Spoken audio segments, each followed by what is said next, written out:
di samping itu ya, saya melihat pada zaman Pak Jokowi ini bangsa kita seperti terbelah. Jadi saya tidak tahu ini ada kesengajaan apa tidak ya. Tapi sepertinya memang ada bagian anak bangsa yang dimanjakan, tapi ada bagian anak bangsa lain yang hampir sama jumlahnya itu seperti disudutkan ya, seperti dibiarkan hidup di dalam ketidaktentuan, katakanlah mereka semakin melarat barangkali ya, tidak bisa bergerak seperti separuh bangsa yang lain. Ini saya kira juga satu hal yang mungkin menjadi achievement negatif ya, prestasi negatif dari Pak Jokowi itu. Banyak yang kita bisa buat kalau kita mau. Dan sekarang saya pikir kita mulai mengarah kepada satu negeri yang makin baik. Ya, mari kita kerjasama, kita bangun teamwork, bahwa ada kritik harus kita kritik. Tapi kritik-kritik itu kritik yang bangun lah. Kalau buat misalnya ada yang senior itu bilang bahwa ngasih sertifikat itu ngibulin rakyat, apa yang dikibulin? Dari dulu juga dibagi kok sertifikat itu, tapi prosesnya panjang, lama, dan sedikit. Sekarang prosesnya cepat dan banyak. Lah salahnya di mana? Jadi aslinya aja. Jadi saya pernah mengatakan juga Pak Jokowi ini agak aneh ya. Jadi mendasarkan kekuasaannya supaya lebih langgeng ya, itu pada saya kira 4P.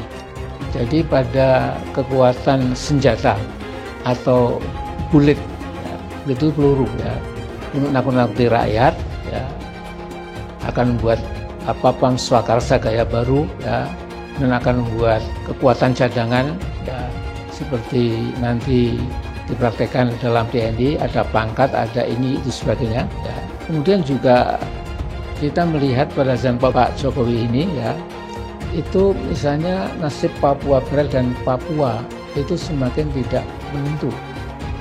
Jadi saya pikir itu juga tidak boleh kita asal ngomong, apalagi udah senior-senior. Dia kan 70 berapa tahun, saya kan 71 tahun juga. Jadi jangan bilang bahwa kita pro PKI, apanya pro PKI? Gimana pro PKI? Dan numpas PKI, saya pun ikut numpas PKI kok. Ya, gimananya? Saya tentara, saya tahu. Kayak saya bilang, tanya nasionalisme. Kayak saya di mana-mana bilang, kalau kau belum pernah ditembakin, ya, jangan kau bicara nasionalisme dulu. Saya terjun di Tintin tahun 75 Desember. Anak buah saya gugur 8 orang, malamnya kami masih ngomong, besok pagi gugur di Kopassus. Anda pernah menghadapi itu enggak? Jadi jangan challenge lah, kita tidak akan lakukan profesionalisme kita. Saya tidak akan pernah menjual, saya ingat anak buah saya yang gugur di mana-mana. Jadi buat saya very sensitive matter. Kalau orang mengatakan pemerintah ini mau jual kita ke negara asing, saya tahu lah, saya nggak bodoh.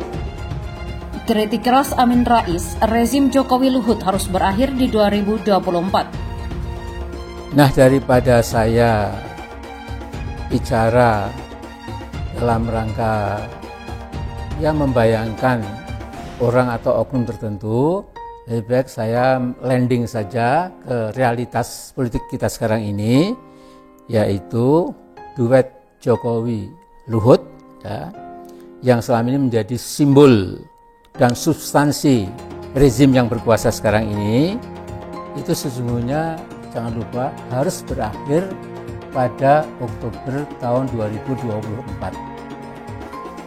Jadi setelah itu tidak boleh lagi ya, dua oknum ini lantas menggerakkan berbagai macam cara, kebutuhan tekad ala Orde Baru dulu ya. Kita masih terngiang-ngiang ya, bagaimana ya, kita kadang-kadang dibodohin ya, tapi juga ditekan, diancam dan lain-lain ya, untuk mengabulkan sebuah tujuan politik yang sebenarnya jahat, crime ya, termasuk kriminal ya, termasuk political crime. Ketua Majelis Syuro Partai Umat Amin Rais melempar sejumlah kritik terhadap Presiden Jokowi dan Menko Marves Luhut Binsar Panjaitan. Amin menyebut keduanya rezim yang paranoid hingga ugal-ugalan. Laporan itu disampaikan Amin Rais melalui video yang diunggah di akun YouTube Amin Rais Official dengan judul duet Jokowi Luhut tidak kita perlukan lagi. Video itu diunggah pada hari Sabtu. Amin mengatakan rezim Jokowi Luhut harus berakhir pada 2024. Dia menuding Jokowi Luhut melakukan segala cara untuk mengegolkan tujuan politiknya. Daripada saya bicara dalam rangka membayangkan oknum tertentu, lebih baik saya landing saja. Realitas politik kita sekarang ini ada duet Jokowi Luhut yang saat ini menjadi simbol dan substansi rezim yang berkuasa saat ini bahwa sesungguhnya harus berakhir pada Oktober 2024, kata Amin. Jadi selain itu tidak boleh lagi dua oknum ini lantas menggerakkan berbagai cara. Tekad ala Orde Baru itu, kita masih terngiang-ngiang rakyat kita dibodohi, tapi kadang ditekan, diancam untuk mengegolkan tujuan politik yang sesungguhnya jahat, political crime, lanjutnya. Ex-ketua MPR ini menyebut Jokowi Luhut rezim yang kuat dengan ambisinya. Saya ingatkan bahwa rezim Jokowi Luhut karena ambisi kekuasaannya itu menjadi sebuah rezim paranoid. Jadi menjadi paranoid rezim di mana cirinya adalah rasa tidak pernah secure, aman, kemudian cara menutupi kelemahannya dengan cara menggertak, dengan mengancam, dan mengerahkan massa yang masif. Bahwa duet ini adalah satu-satunya yang dapat menyelamatkan bangsa ini, ujarnya. Amin lantas menyebut massa yang digerakkan adalah perangkat di lingkungan masyarakat. Menurutnya cara yang dilakukan itu tidak berbobot. Jadi saya kasihan melihat keadaan kita sekarang ini, mengerahkan seluruh lurah se-Indonesia, mungkin nanti asosiasi-asosiasi tertentu, mungkin nanti eksponen bangsa petani, nelayan, buruh, pegawai negeri, pensiunan ini, pensiunan itu, dan lain-lain, ucapnya. Tetapi ini adalah salah satu cara yang kosong substansi, kemudian abal-abal dan tidak ada bobotnya. Karena apa? Karena ini sangat artifisial, ya seperti balon, kelihatannya besar, tapi jika terkena jarum kecil saja sudah kempes selanjutnya. Amin mengatakan Jokowi Luhut rezim ugal-ugalan. Dia lantas menyinggung usulan penundaan pemilu yang dia klaim sebagai skenario Jokowi Luhut. Menurutnya seorang pemimpin harus mengetahui presiden hanya bisa dipilih 2 kali. Saudara sekalian, saya lihat sandiwara politik yang dipertontonkan oleh duet Jokowi Luhut itu makin lama makin menggila, makin ugal-ugalan.